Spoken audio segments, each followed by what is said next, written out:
Assalamualaikum warahmatullahi wabarakatuh. Selamat pagi, siang, sore, dan malam ya. Kenapa saya bilang gitu? Karena kalian kan bisa melihat materi pembelajaran saya ini di waktu kapan aja kan? Bisa siang, sore, atau malam. Nah, yang perlu kalian lakukan, saya ingetin lagi, kalian cuman perlu melakukan absensi di jam yang ditentukan. Kalau kita berarti di hari Senin sama hari Rabu, pukul 13 sampai dengan pukul 14. Sementara materinya bisa kalian lihat atau download kapan aja gitu. Nah, oke. Sekarang kita masuk ke pembahasan kita berikutnya, yakni mengenai perencanaan dan pengendalian operasi. Jadi, apa sih itu perencanaan dan pengendalian operasi atau produksi? Sebuah aktivitas untuk menetapkan berapa sih jumlah yang harus diproduksi, kemudian berapa jumlah yang dibutuhkan, kapan produk tersebut harus selesai, dan berapa sumber-sumber yang dibutuhkan, berapa jumlahnya, berapa harganya gitu ya. Jadi maksudnya apa nih pengertian ini? Perencanaan produksi ini adalah aktivitas untuk pertama menetapkan produk yang diproduksi. Karena apa nih, kita harus tahu dulu apa yang harus diproduksi. Karena kan kadang dalam suatu perusahaan itu, misalnya Indofood itu kan memproduksi berbagai macam jenis makanan ya. Kita ambil contoh Indomie aja deh.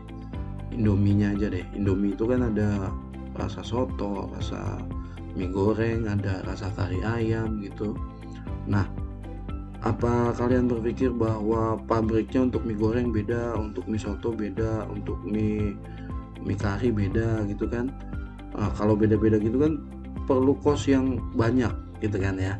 Nah, makanya dia sebenarnya pabriknya satu, cuman dia melakukan penjadwalan produksi atau operasi gitu ya. Penjadwalan produksi gitu. Misalnya di minggu ini kita bikin mie rebus, mie soto gitu ya. Minggu depan baru kita mie goreng. Nah, itu kan berupa perencanaan tuh. Direncanakan tuh selama 1 tahun dia produksinya apa aja gitu. Makanya perencanaan itu meliputi aktivitas untuk menetapkan apa produk yang harus diproduksi. Kemudian selanjutnya, perencanaan produksi itu komponennya adalah selanjutnya berapa jumlah yang dibutuhkan. Jumlah yang dibutuhkan ini maksudnya bisa berkaitan dengan jumlah yang harus diproduksi berapa. Tadi kalau kita ngomongin mie soto, oh untuk bulan ini kayaknya kita bikin mie soto 1000 unit gitu. 1000 unit, untuk mie goreng 2000 unit. Karena apa? Karena kita perlu tahu dong, karena nanti berapa jumlah yang dibutuhkan atau yang akan kita produksi ini akan berkaitan dengan berapa jumlah bahan baku kita gitu. Makanya perlu direncanakan. Berkaitan dengan jumlah bahan baku berarti berkaitan juga dengan berapa dana yang harus kita keluarkan di bulan ini atau di minggu ini gitu. Makanya di perencanaan produksi ini harus tahu juga berapa jumlah yang harus diproduksi, berapa jumlah bahan baku yang dibutuhkan gitu. Kemudian selanjutnya, aktivitas yang meliputi perencanaan produksi adalah kita juga harus tahu kapan waktunya produksi ini selesai. Ya, kapan waktunya produksi ini selesai. Kenapa nih diperlukan? Kan contohnya tadi ya, PT Indofood tadi punya pabrik di wilayah mana? Misalnya di wilayah Cikarang. Kemudian ini akan didistribusikan ke seluruh wilayah Indonesia. Nah, berarti saluran distribusinya juga harus kita rancang kan. Kita harus menetapkan juga kapan nih harusnya produk mie soto ini disebarluaskan ke pasar. Karena ini juga berkaitan dengan tanggal kadaluarsanya dong. Nggak mungkin juga kalau misalnya kita tadi mie-nya udah dibuat gitu, kemudian taruh di gudang terlalu lama, kan akhirnya akan kualitasnya juga akan menjadi buruk. Makanya kita juga harus tahu kapan suatu produksi itu selesai dibuat gitu. Kemudian apa artinya dari pengendalian produksi? Yakni aktivitas yang menetapkan kemampuan sumber-sumber yang digunakan dalam memenuhi rencana. Kemampuan produksi berjalan sesuai rencana, dan akhirnya pengendalian produksi itu yang terakhir adalah melakukan perbaikan rencana. Kita bahas dulu nih satu-satu. Jadi pengendalian produksi adalah aktivitas yang menetapkan kemampuan sumber-sumber yang digunakan dalam memenuhi rencana. Ketika kita melakukan proses produksi, tentunya kita membutuhkan mesin atau alat bantu gitu ya. Mesin itu kan punya kapasitas produksi. Oh, kalau misalnya kita tadi targetnya adalah 1000 piece mie, kita ngomongin mie mulu nih, nggak apa-apa lah. Lapar jadinya. Nggak apa-apa, abis ini makan ya. Nah, kita ngomongin mie tadi, dia mau memproduksi sebesar 1000 unit. Nah, tadi kan perencanaannya adalah 1000 unit. Mampu nggak nih nanti di dalam operasinya mesin tersebut menghasilkan 1000 unit? Nah, itu baru ngomongin mesin. Kemudian pekerjanya. Mampu nggak pekerja kita memproduksi 1000 unit? Nah, dari perencanaan yang ada di sini, sehingga kita selanjutnya bisa menetapkan sebuah pengendalian produksi. Oh, ternyata mampu nih dari rencana yang kita produksi. Oh, ternyata nggak mampu nih. Nah, kalau nggak mampu gimana? Ya kita perbaikan dong rencananya, sehingga nanti di waktu yang akan datang kita bisa menetapkan rencana lebih realistis dengan keadaan yang sebenarnya. Itu kira-kira definisi dari perencanaan dan pengendalian operasi atau produksi. Kemudian apa gunanya sih kita melakukan perencanaan dan pengendalian produksi atau operasi itu? Jadi tujuannya adalah yang pertama, kita bisa memaksimumkan pelayanan bagi konsumen. Maksudnya apa gitu? Jadi maksudnya gini, tadi ya kita ambil contoh mie tadi ya, dari awal kita ambil contoh mie kan.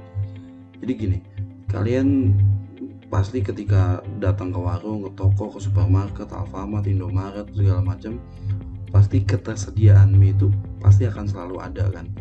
Nah, bayangkan kalau misalnya ternyata, waduh nggak ada mie ini lagi, waduh nggak ada mie goreng, nggak ada mie soto, kecewa dong pelanggan kan.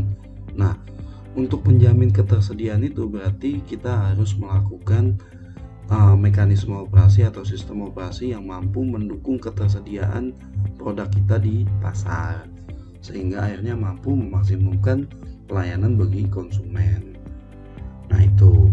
Kemudian yang kedua, misalnya di jasa pengantaran barang gitu, jasa pengantaran barang, kita juga memasukkan pelayanan bagi konsumen. Misalnya gini, ketika kita dikirimkan barang, kita beli barang melalui online shop gitu, ada fitur yang men-tracking barang kita udah nyampe mana gitu kan, supaya kita nggak was-was, duh barang saya udah nyampe mana nih, berapa hari lagi sampai ya. Nah kalau udah ada fungsi tracking gitu kan, berarti kan udah pasti gitu, oh barang saya udah baru nyampe Cengkareng, oh berarti sebentar lagi nih nyampe Bekasi. Nah itu kan salah satu pelayanan bagi konsumen. Kemudian yang kedua adalah meminimumkan investasi pada persediaan. Ya, tadi contoh bahwa bahan baku mie itu butuh bahan baku, mie goreng butuh kecap. Nah, ketika kita mau memproduksi mie goreng butuh kecap, kalau kita belinya itu beli bahan bakunya terlalu lama dari waktu produksinya, sehingga barang tersebut harus disimpan dulu di gudang bahan baku kita, itu kan ada biaya gudang kan, ada biaya penyimpanan gudang. Kita nyimpen di gudang itu ada biaya AC-nya, ada biaya security-nya mungkin mengenai bahan bakunya, ada biaya listriknya ya kan. Nah itu kan investasi, ada biaya yang kita keluarkan ketika kita memutuskan untuk membeli bahan baku antara waktu produksinya dengan pembelian bahan bakunya terlalu lama, sehingga ada biaya yang ditimbulkan. Nah itu tujuan dari melakukan perencanaan dan pengendalian operasi, meminimumkan investasi pada persediaan.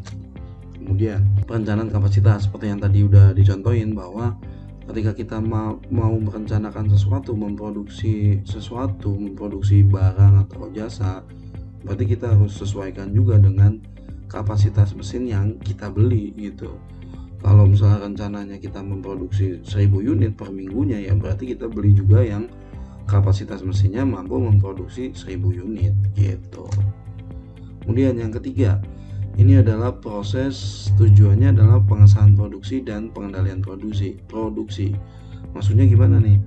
Nah ini berkaitan dengan kualitas suatu produk. ada beberapa standar yang harus dipenuhi oleh suatu produk ya, dan itu baru bisa tercapai kalau sistem operasinya dilaksanakan dengan baik. Misalnya tadi ya, JNE, Shopee gitu memastikan bahwa ada bahwa barang nyampe itu selama 2 hari. Nah, itu bisa 2 hari dilaksanakan ketika prosedur operasinya sesuai dilaksanakan. Proses produksinya atau proses operasinya sesuai dengan standar operasional prosedur yang ditetapkan. Gitu. Kemudian ada penyimpanan dan pergerakan material ya, berkaitan dengan bahan baku nih kalau pergerakan material, atau disebutnya juga dengan material handling. Kalau misalnya kita sudah bisa merencanakan bahan baku yang kita beli sehingga nggak terlalu banyak, nggak terlalu sedikit juga gitu, akhirnya kita bisa memindahkan bahan baku dari gudang ke tempat proses produksinya, itu nggak terlalu makan banyak biaya juga. Kemudian pergerakan materialnya juga lebih mudah karena kita sudah rencanakan, oh kalau misalnya pabriknya di Bekasi misalnya, kemudian gudangnya ada di Cengkareng gitu, nggak terlalu jauh tuh. Nah itu kan jadi pergerakan materialnya juga bisa cepat. Itu salah satu tujuan dari kita melakukan perencanaan. Kemudian efisiensi peralatan. Nah, untuk memindahkan material tadi itu kan akan digunakan yang namanya alat tuh. Alatnya namanya adalah bisa kalau udah berjalan namanya conveyor. Nah kalau kita udah tahu kapasitas bahan baku kita berapa yang harus kita produksi, jadi kita juga bisa menentukan peralatan yang tepat apakah kita menggunakan conveyor, apa kita menggunakan forklift. Nah itu bisa kita tetapkan kalau kita udah tahu berapa bahan baku atau material handling yang akan kita pindahkan, sehingga lebih efisien di peralatan. Kemudian tadi, agar pabrik atau lokasi dapat menjadi pasar yang tepat. Tadi bahwa produksi mie yang harus menjangkau seluruh Indonesia. Apakah pabriknya cuma satu di Pulau Jawa doang? Ya enggak juga. Kalau misalnya ternyata permintaan produknya banyak di luar Pulau Jawa, misalnya di Sumatera, kita kalau direncanakan seperti itu, oh berarti kita bisa bikin pabrik baru lagi nih, misalnya di Pulau Sumatera. Gitu, itu salah satu. Itulah beberapa, bukan salah satu tuh, beberapa manfaat dari kita melakukan perencanaan dan pengendalian operasi. Baik, saya rasa itu dulu mungkin yang bisa kita pelajarin di pertemuan kita kali ini. Dan kalau panjang-panjang saya yakin kalian juga bosen kan melihat videonya, maka saya batasi setiap video pertemuan itu cuma paling maksimal 20 menit 15 menit lah gitu ya. Jadi hari ini kita sudah mempelajari apa itu perencanaan dan pengendalian operasi, kemudian tujuannya apa. Nah video berikutnya kita akan mempelajari apa aja sih sebenarnya sistem-sistem untuk perencanaan dan pengendalian operasi. Baik, akhir kata kurang lebihnya mohon maaf. Bila isabilah pas lebih khairat. Assalamualaikum warahmatullahi wabarakatuh.